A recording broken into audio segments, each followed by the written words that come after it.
José do Egito, do poço ao palácio.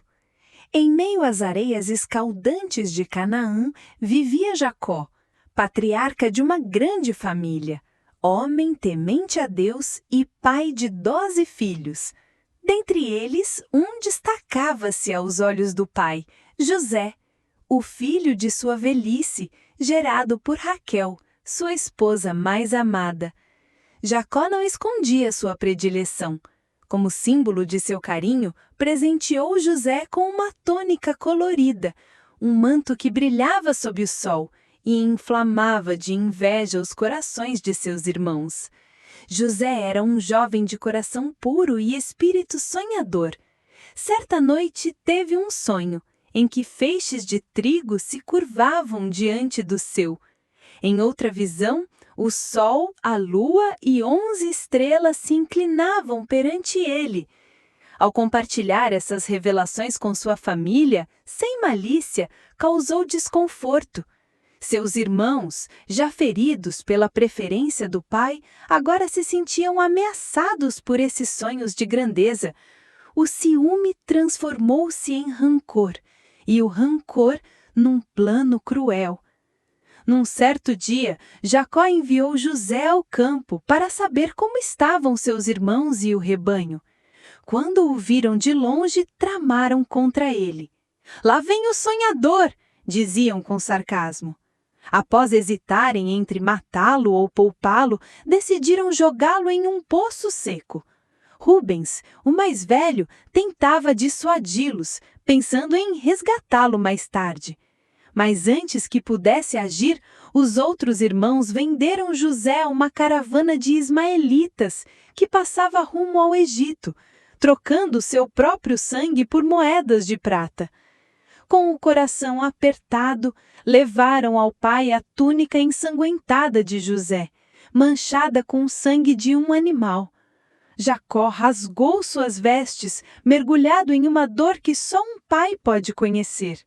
Enquanto isso, José, agora escravo, era levado para um destino incerto em terras estrangeiras. No Egito, José foi vendido a Potifar, oficial do faraó e capitão da guarda. Mesmo em terra estranha, ele manteve sua fé e integridade. Deus era com ele e tudo o que fazia prosperava.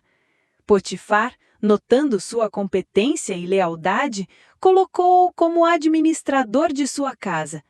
Mas a esposa de Potifar lançou seus olhos sobre José e, diante de sua recusa, o acusou falsamente de assédio. Injustamente, José foi lançado na prisão. Mesmo na prisão, o favor de Deus não o abandonou. Ganhou a confiança do carcereiro e passou a cuidar dos demais detentos. Ali, interpretou os sonhos de 2 servos do faraó, o copeiro e o padeiro, com precisão. Anos passaram até que o próprio faraó teve sonhos perturbadores. 7 vacas gordas sendo devoradas por 7 magras. 7 espigas cheias sendo consumidas por espigas mirradas. Nenhum sábio do Egito conseguia interpretá-los. Foi então que o copeiro, lembrando-se de José, mencionou-o ao faraó. José foi chamado às pressas, barbeado, banhado e apresentado diante do rei. Com humildade, reconheceu que não era ele quem interpretava sonhos, mas Deus, e revelou que os sonhos de Faraó anunciavam 7 anos de fartura seguidos por 7 anos de fome. Sábio e inspirado, sugeriu que se armazenasse grãos durante os anos bons para que o Egito sobrevivesse aos anos maus. Impressionado, o faraó nomeou José governador do Egito, segundo em autoridade apenas ao próprio rei. O jovem sonhador, vendido como escravo, agora governava o maior império da época. Os anos de fartura vieram, e José armazenou alimento em abundância. Quando a fome atingiu a região, inclusive Canaã, seus irmãos vieram ao Egito em busca de trigo, sem saber que o governador era seu próprio irmão, dado como morto. Eles os reconheceu, mas não se revelou de imediato. Queria testar seus corações.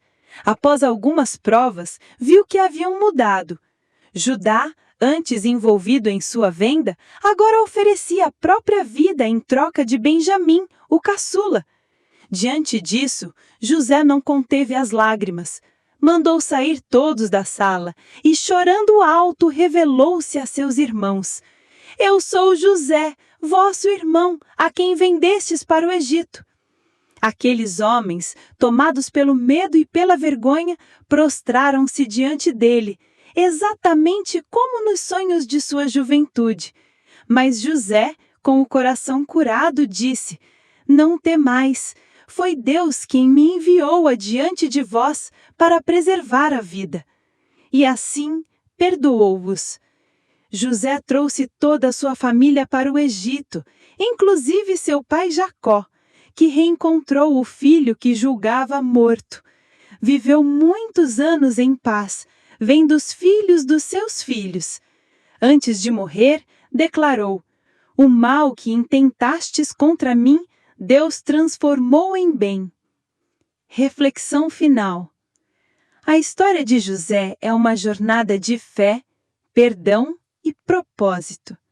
Mostra que mesmo em meio à dor e à injustiça, Deus pode transformar tragédias em bênçãos.